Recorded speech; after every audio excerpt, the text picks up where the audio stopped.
Hello everyone, जय हिंद। आज TCM channel में बात कर रहे हैं हम लोग जो 100 डेज प्लान चल रहा है 2026 बिहार बोर्ड के लिए। उसमें आज डे 33 है और इसमें हम लोग डिफिनिट इंटीग्रेशन का क्वेश्चन सॉल्व कर रहे हैं। 10 क्वेश्चन ऑब्जेक्टिव बनाएंगे 258 से 267 तक और एक क्वेश्चन सब्जेक्टिव बनाएंगे 2 मार्क्स का। क्वेश्चन शुरू करने से पहले आप एक बार डे 32 तक रिवीजन कर लीजिए।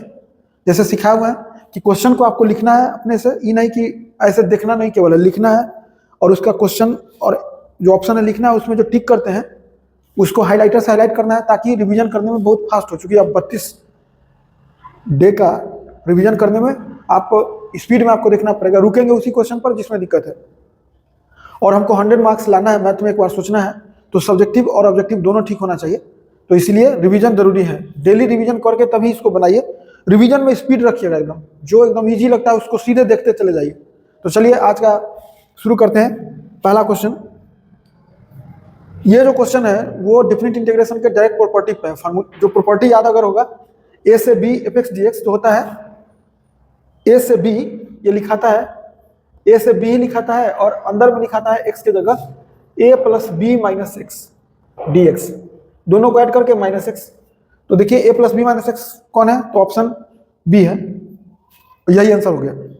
इस क्वेश्चन को सॉल्व करने के लिए जो डिफिनिट इंटीग्रेशन है, पहले से क्वेश्चन में क्या रहता है, डिफिनिट इंटीग्रेशन सॉल्व कीजिए। इसमें क्या है, डिफिनिट सॉल्व किया हुआ है, आंसर उसका पाई 6 है। तो बताइए कि ए क्या है, मतलब जो अपर लिमिट है वो क्या है। तो इनडायरेक्टली पहले इसका डिफिनिट इंटीग्रेशन देखते हैं कितना है। तो एक फार्मूला होता है 1 ए स्क्वायर प्लस एक्स स्क्वायर या एक्स स्क्वायर प्लस ए स्क्वायर dx जो होता है वो होता है 1 a tan inverse x by a plus c. तो इसके बेसिस पर अभी जो हम लिखेंगे 1 a स्क्वायर 2 का square plus x square dx, तो लिखाएगा 1/2 और tan inverse x by 2 plus c. तो जब डिफिनिट इंटीग्रेशन बनाएंगे तो यही बात लिखाएगा 1/2 tan इनवर्स और x बाई 2 और यहां होगा 0 से a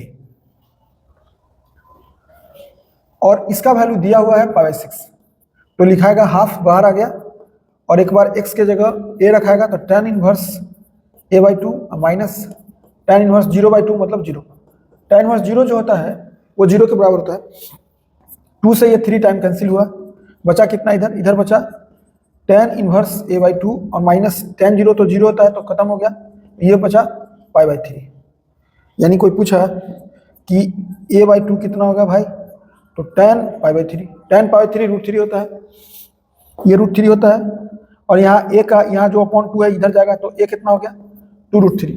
तो जो ऑप्शन हो गया इसका वो हो गया बी। इस क्वेश्चन को सॉल्व करने के लिए सबसे पहले एक प्रॉपर्टी होता है -a to a f(x) dx 0 होता है अगर f(x) ऑड फंक्शन हो, या इसी को लिखते हैं f (x) = -fx। अभी जो क्वेश्चन है -a से तो मैच कर रहा है, -a मतलब -π2 और a π2। यहां पर f(x) पहले से कहा हुआ है कि ऑड फंक्शन है। अब f(x) ऑड फंक्शन है तो ऑड फंक्शन कौन फंक्शन होता है, तो आप ऑड फंक्शन आप x भी मान सकते हैं, x भी ऑड फंक्शन होता है। क्यों, क्योंकि f (x) निकालिएगा तो -x आएगा यानी -fx हो गया। तो अगर हम इसके जगह x डाल दें और ये cos qx है, एक और पढ़ना है odd function into odd function, odd function into odd नहीं, ये जो cos x जो होता है वो इवन फंक्शन होता है। कैसे, f(x) आप gx लीजिए, gx cos x लीजिएगा तो g माइनस एक्स निकालिए, तो ये हो गया क्यूब। तो cos माइनस एक्स का cube, cos minus theta cos theta ही होता है, यानी वही रह गया, यानी gx ही हो गया, यानी ये जो फंक्शन है वो इवन है। तो odd function into even function हम लोग कैसे याद रखते हैं, ऑड फंक्शन के लिए मन में सोचते हैं x या लिखते हैं, और इवन फंक्शन के लिए x स्क्वायर इंटू कीजिए तो x क्यूब ऑड फंक्शन होता है, x की जगह -x रखिए तो माइनस बाहर आएगा, यानी ये पूरा जो है इंटू ये ऑड फंक्शन हो गया, और ऑड फंक्शन हुआ तो इसका वैल्यू 0 होगा।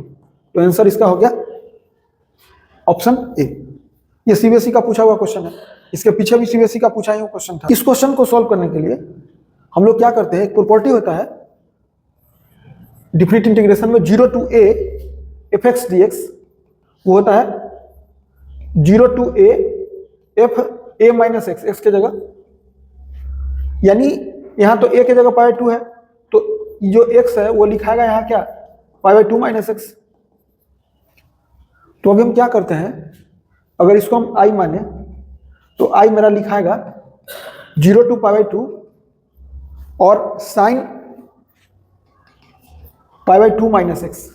तेज है तो डायरेक्ट cos x लिख सकते हैं, क्योंकि sine pi 2 minus theta cos theta होता है, और cos पाई 2 माइनस एक्स हम तो सिंपल बना रहे हैं एकदम, और यहाँ लिखाएगा 1 plus sine pi 2 minus x into cos pi 2 minus x, ये dx हो गया।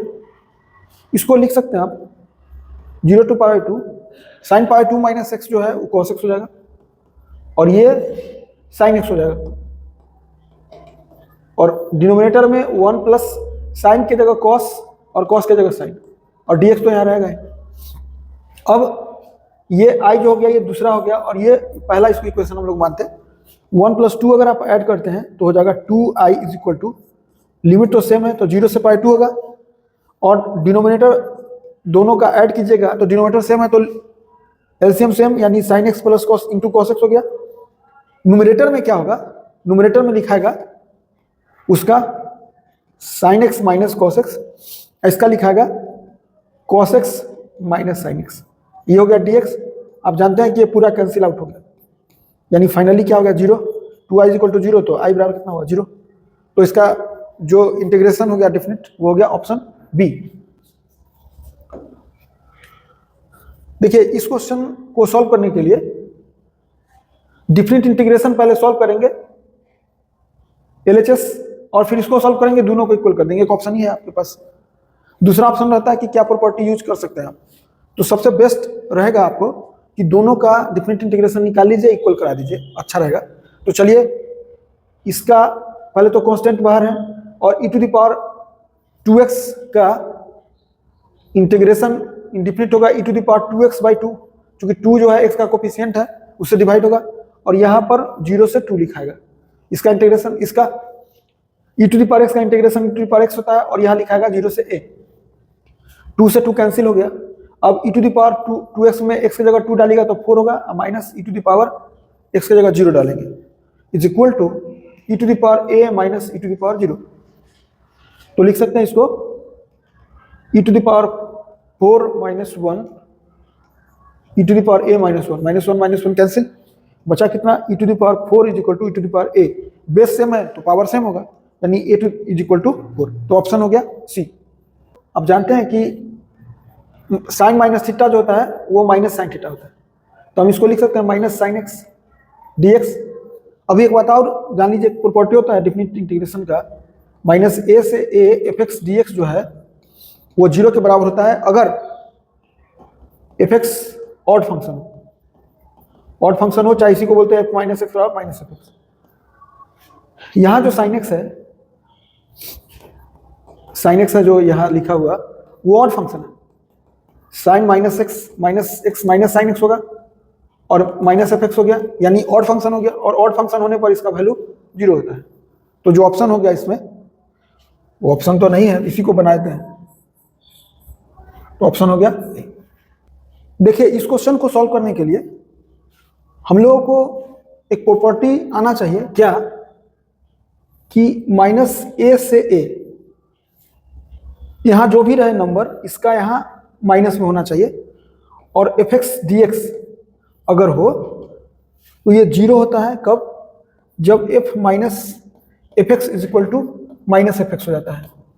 यानी ये जो कंडीशन दिया हुआ है g minus x is equal to minus g x, इसके लिए हम एक प्रॉपर्टी इस्तेमाल कर सकते हैं। अगर हम कर दें, जो यहां लिखाएगा वही यहां होना चाहिए, और अगर हम यहां लिखते हैं g minus g x d x, अभी g में क्वेश्चन है इसलिए हम g लिखे, तो माइनस a से a रहने पर 0 होता है अगर ये ऑड फंक्शन है, तो ये तो gx ऑड फंक्शन है दिया हुआ, ये 0 होगा, यानी इसका आंसर हम लोग को पहले से पता चल गया कि 0 होगा अगर इतना रहता तब। अभी जो क्वेश्चन है दिया हुआ, तो हम इसको लिख सकते हैं। अभी हम इसको लिखना चाह रहे हैं, हम क्या कर रहे हैं कि 0 से 2a जो क्वेश्चन है मेरा, dx वो रहने देते हैं, और इसमें एक्स्ट्रा हम ऐड कर दे रहे हैं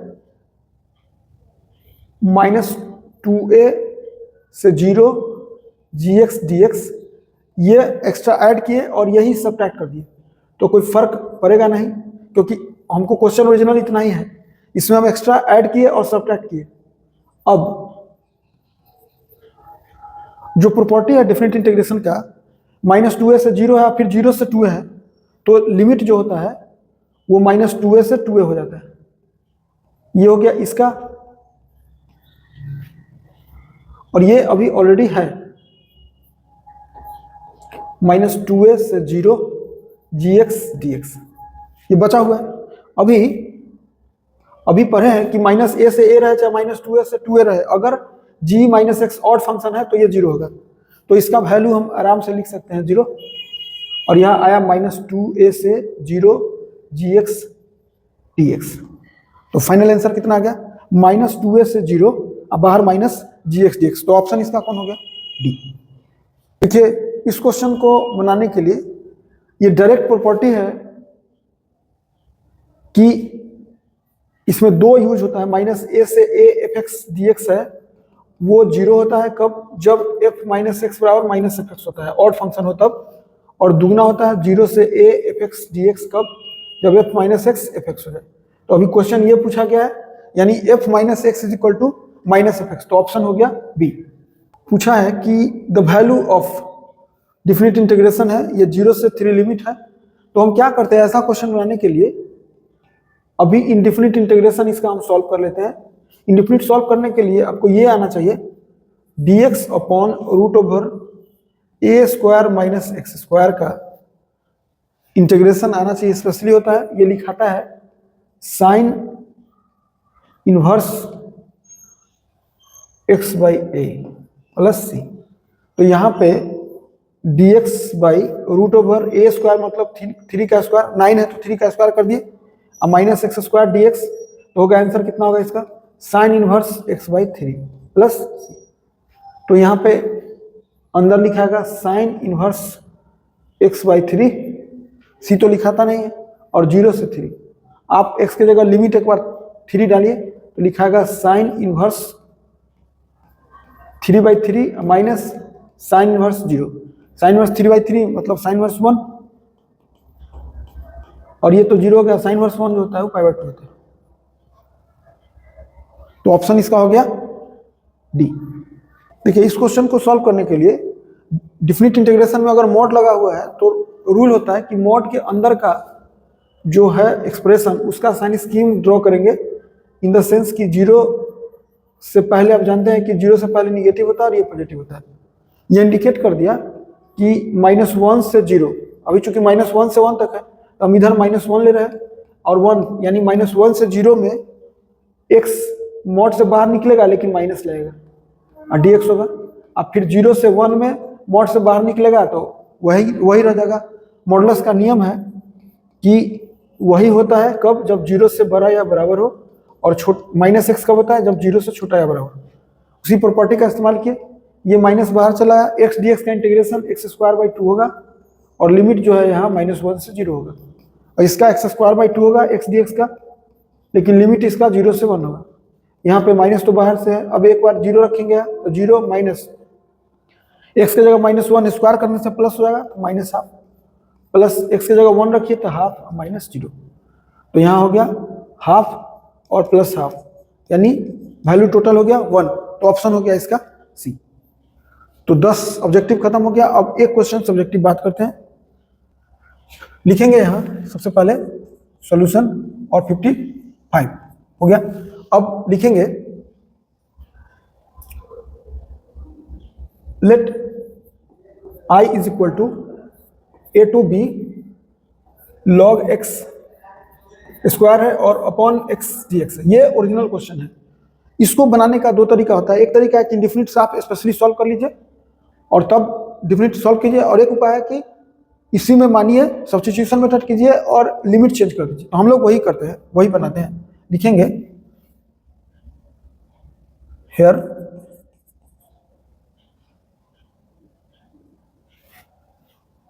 put log x is equal to t. Log x t किए तो यहाँ पे लिखाएगा 1/x dx is equal to dt। और एक काम और कर लेते हैं, इधर एक बॉक्स बना लेते हैं और यहाँ पे ये x लिखेंगे, ये t लिखेंगे। अभी अगर हम x के जगह a लिखते हैं, अगर हम x के जगह a लिखते हैं, x के जगह a लिखते हैं तो t के जगह होगा log a, और x के जगह b लिखते हैं तो t के जगह होगा log b। इसलिए i इज इक्वल टू क्या लिखाएगा, अब जो a है वो अब तो लिखाएगा log a, और जो b है वो लिखाएगा log b। क्योंकि अब जो हम इसको बदलना है वो t के फॉर्मेट में है, और log x को t माने हैं तो log x को जो ही t माने तो ये हो जाएगा t स्क्वायर, और dx बाई x के बदले हम dt लिख सकते हैं तो dt हो गया। अब इसका हम लोग इंडेफिनिट इंटीग्रेशन लिखेंगे t³/3, और जो लिमिट है वो log a t का वैल्यू, और ये लिखाएगा log b। इसको लिखेंगे, अभी सॉल्व करेंगे तो रूल के हिसाब से t के जगह एक बार लिखाएगा log b, लिखाएगा log b होल क्यूब, 1/3 को बाहर कर लेते हैं, minus log a whole cube, यही, और यही हम लोग का आंसर हो गया। तो आज के लिए इसमें इतना ही। थैंक्स।